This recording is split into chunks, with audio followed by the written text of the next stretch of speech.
tuloy na ang impeachment trial. Tuloy ang laban para sa katotohanan, hustisya at pananagutan. No one can stop this anymore. Walang amendment, walang withdrawal na manggagaling po sa House of Representatives. Maraming salamat po for waiting.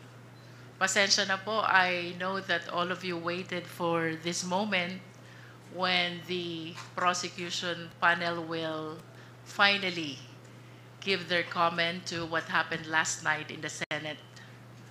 Well, first of all, we welcome the impeachment court's service of summons to the Vice President. Apparently, the jurisdiction over the person of the respondent has been acquired already.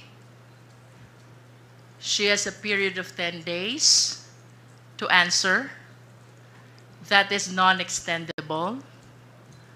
And we hope that all issues which are being raised in the impeachment court will be tackled as well in the answer of the Vice President. So finally, the people of the Philippines will see from the answer of the Vice President what her defenses are. Isa lamang po ibig sabihin nito, yung pag-acquire po ng jurisdiction ng impeachment court sa ating respondent kay Vice President Sara Zimmerman Duterte, it only shows na tuloy na ang impeachment trial. No one can stop this anymore because jurisdiction has been acquired already by the impeachment court over the person of the respondent. Now, with respect to the action of the Senate last night, the impeachment court requiring us to issue a certification about the compliance with the Constitution with respect to the filing of the impeachment complaint, as well as the second order, and that is for the 20th Congress to confirm whether we will pursue this impeachment complaint. Medyo ang prosecution panel po ay nalalabuan dito sa naging order ng impeachment court kagabi. So we resolve to seek the clarification of the impeachment court. With respect to the first order, about the certification pertaining to our compliance with the Constitution in filing the impeachment complaint, we maintain our position. Sumunod po kami fully and strictly to the requirements of the Constitution. We did not violate the one-year prohibition rule. With respect to the second order, it is impossible to be complied with because, first of all, 20th Congress doesn't exist yet. Tayo po ay nasa ika-labing-siyam na kongreso pa lamang. Mag-a-adjourn pa po, and we will be looking forward na mag-convene naman ang pa-20 kongreso ng Pilipinas. That will be on July 28, simultaneous with the SONA. I wish to add, nakatanggap po tayo ng liham, or should I say, nakakita ng liham from the social media that the anticipated presentation of the articles of impeachment is canceled. Ang sabi po ng ating presiding officer ng impeachment court, the referral of the verified complaint to the impeachment court mooted already the presentation and the reading of the articles. This will be part of the clarification that we will be seeking from the impeachment court, sapagkat batid po natin na itong presentation ng articles ay bahagi ng Senate Rules on Impeachment, and we seek the guidance, we seek the enlightenment of the impeachment court so we can properly comply to the order that they issued last night. Finally, we wish to take advantage of this opportunity upang pasalamatan po ang taong bayan. Sa lahat po ng sumusuporta sa prosecution panel, sa House of Representatives.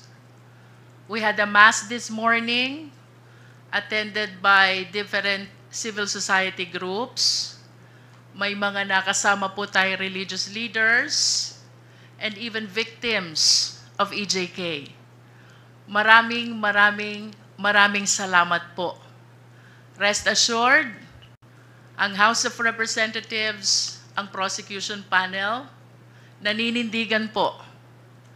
Tuloy ang laban para sa katotohanan, hustisya, at pananagutan. Maraming salamat po. Thank you, ma'am. Are there anyone from the prosecution panel who would like to give a message? If none, we will take the first question from Marian Enriquez of TV5. Good afternoon po.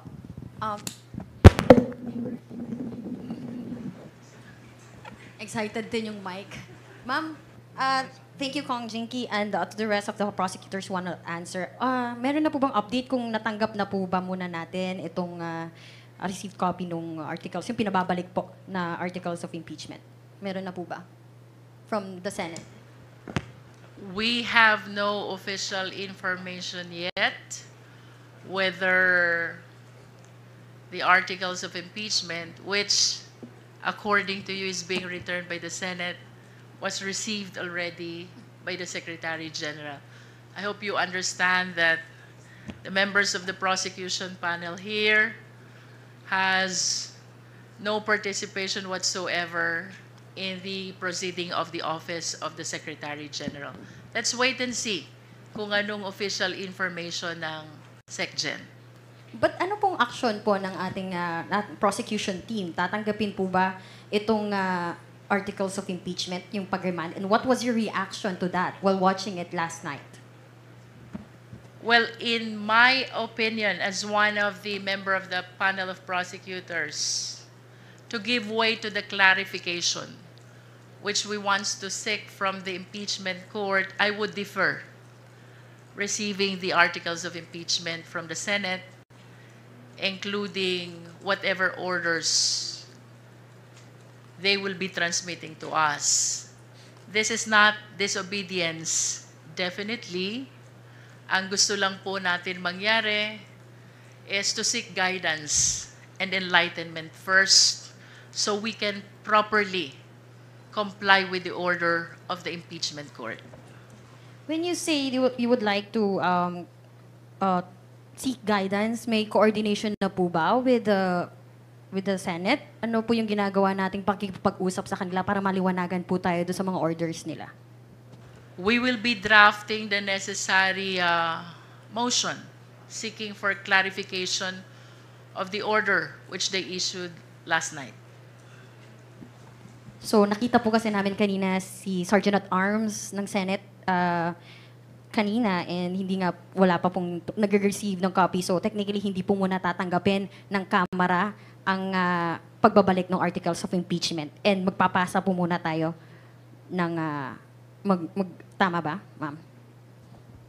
To give way to our efforts to clarify first the order, in my opinion, I would defer receiving the articles of impeachment, including the order issued by the impeachment court. Excuse me. Yung tatanggap ng order po dito, kung mayroon man, ay ang Office of the Secretary General. Hindi po namin alam kung ano ang magiging action ng Secretary General. Pero kung tanggapin niya, doon po kami magde-decide. Be that as it may, kami po ay naniniwala na ang power to initiate ng impeachment complaint ay nasa House, lalo na pag pinirmahan ito, in-endorse ng isang congressman at pinagbutuhan sa plenaryo. Itong nangyari dito, hindi lang itong ordinaryong impeachment.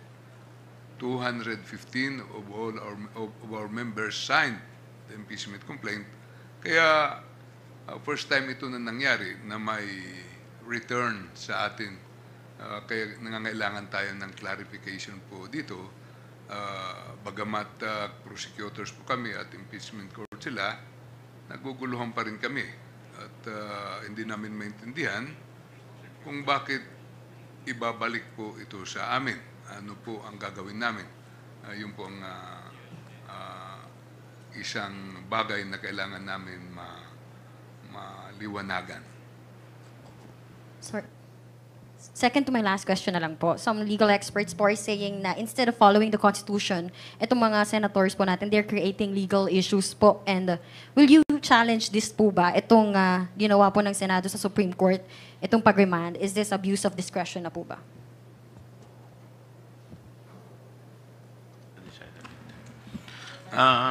Ito pong sa ngayon, ang desisyon ng House Prosecution Panel is to submit clarification muna. So with respect to other legal remedies, hindi pa namin to napagdidesisyonan until such time ma-receive namin yung sagot sa clarification. Kong Chua, you also mentioned kanina nagtataka kayo dun sa ginawa nga desisyon ng Senado at sila pa yung nagmosyon o mismong mga hurado.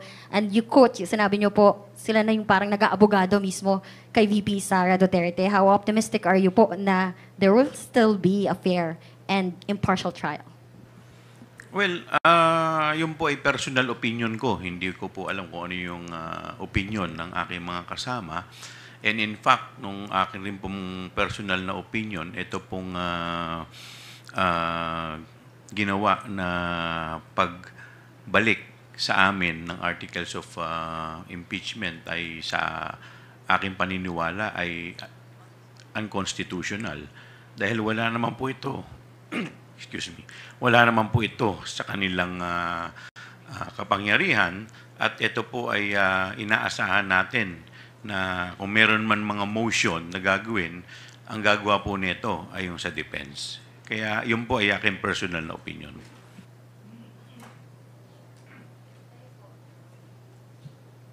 Anyone? Okay na po. Thank you. Thank you, Marian. Isa Ubentanyo Umali from GMA-DCWB. You're recognized. Isa. Lumabas. Report. Big Sumintak from Net25. Magandang hapon po.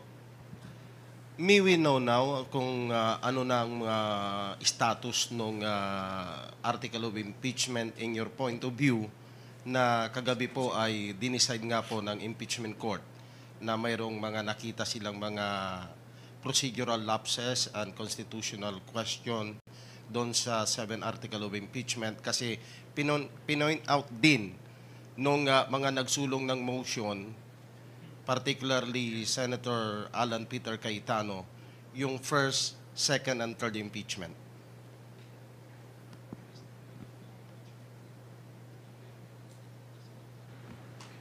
Sa tingin po namin, yung nangyari kagabi ay parang produkto ng compromise nila sa Senado. Paano silang matapos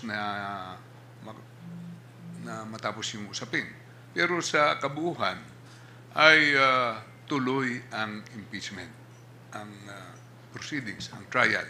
Kasi pinasagot na po yung ating Vice Presidente at binigyan siya ng 10 days to answer. Ibig sabihin, buhay na buhay dahil pag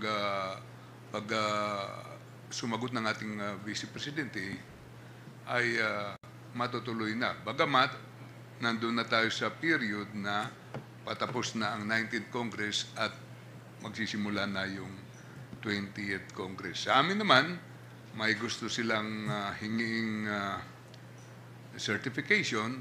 Palagay ko po, gusto lang nilang makasiguro. Pero makikita po natin kung masatisfy kami sa hinihingi nila, wala namang problema nga yun. Parang certification requirement lang. At any rate, it is presumed that our duty has been, there's the presumption of regularity in the performance of official functions. Lahat ng nasa gobyerno, yan po ang presumption. At maliwanag ito na 215 na nag-endorse sa impeachment complaint. So, ang take namin, tuloy po ito. Sir, in your point of view as prosecutors, particularly Congressman o Woman Luis Trumam, na nag-acquire na ng jurisdiction yung impeachment court dahil pinadala na ng summon ang respondent. Pero hindi kaya yung summon na yon pending the action of the Senate last night na kine-question nila yung regularity ng article of impeachment, hindi kaya yun magamit ng depensa para questionin nila na anong sasagutin nila doon sa summons? Well, in fact, the article of impeachment was remand to the House of Representatives.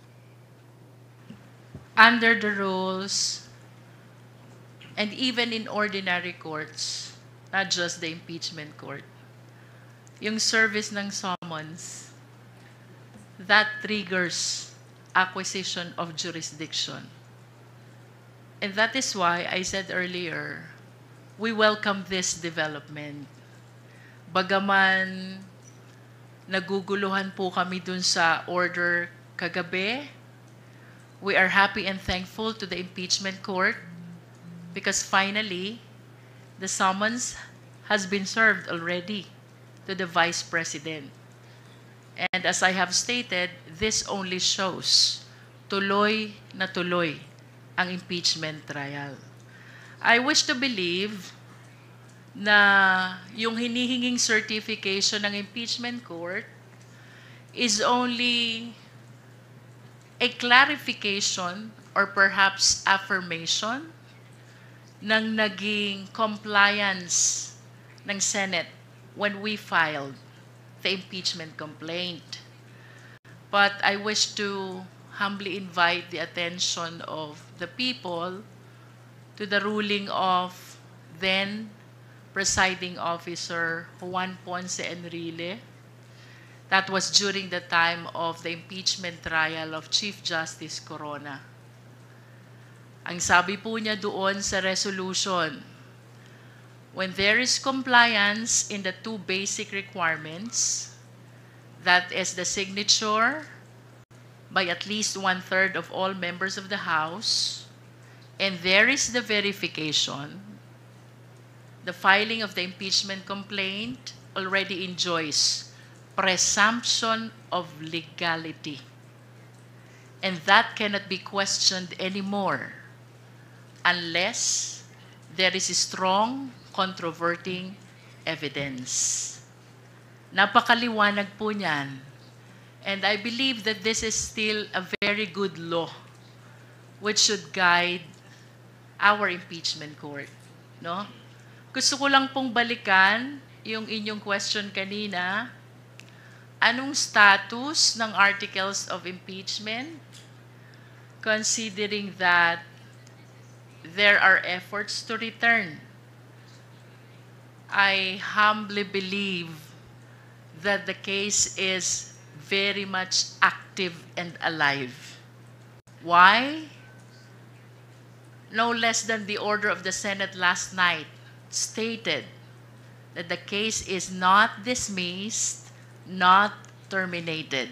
Ibig sabihin, buhay na buhay ang kaso, pending sa impeachment court, reason also kung bakit kami man po ay nagtataka kung bakit ibabalik ang articles of impeachment dito sa House of Representatives. One last point from my end.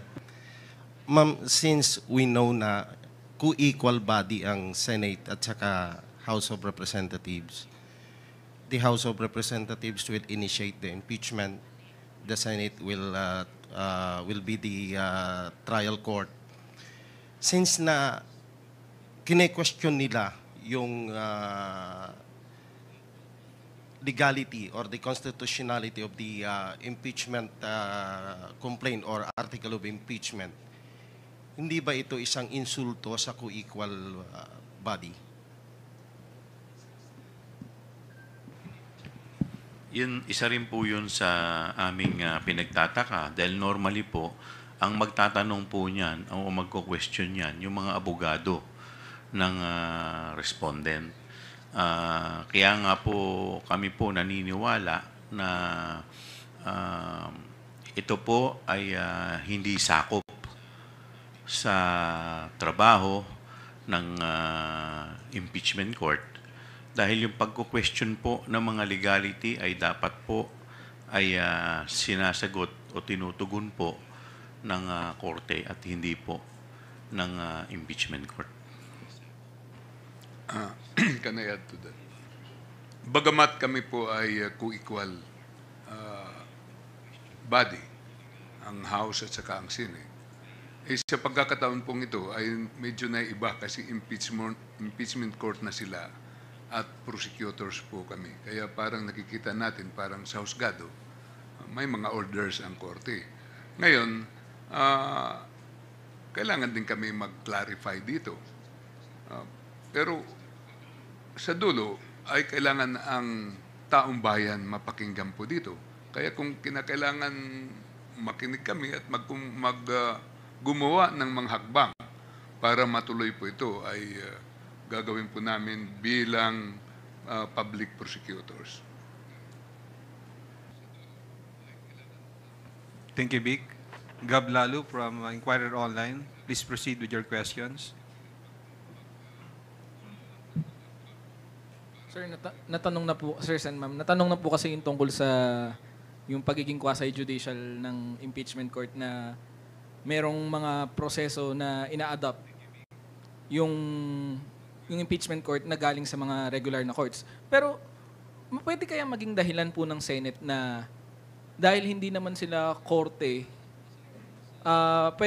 pwedeng mag-motion yung mga members ng yung mga senator judges. Pwede kaya maging dahilan yun. Kasi technically po, sa korte, di ba, hindi naman po nagmo-motion ng judge. Tumatanggap lang po sila ng motion. Pero dahil quasi-judicial po, pwede po kayang mangyari yun.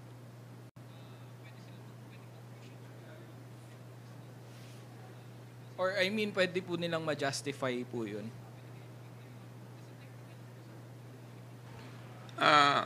Medyo naiintindihan ko po yung pinanggalingan ng pagtatanong ninyo kasi nung nag-oath pa lang sila, kailangan silang maging impartial, di ba? Doon sa oath pa lang ng mga senador na nagko-constitute sila na impeachment court. Pero nakikita naman po natin na pwede nilang gawin kasi ginawa nga na nga kagabi. Pero whatever it is, kami pa rin ay may respeto sa kanilang proseso at nagagalak din po kami na ipagpapatuloy po ito. Kaya nga, binigyan na ng summons ang ating Vice President. Second question po, mayroon po kasing previous briefing na sinabi ni Representative Zamora na hindi ipo-pull out ng House yung articles of impeachment from the Senate. Dahil walang mechanism sa 1987 Constitution to do that. Is this sentiment shared by everyone, or would it be the basis of the clarification? As far as the prosecution panel is concerned, no? Maliwanag naman po sa Constitution.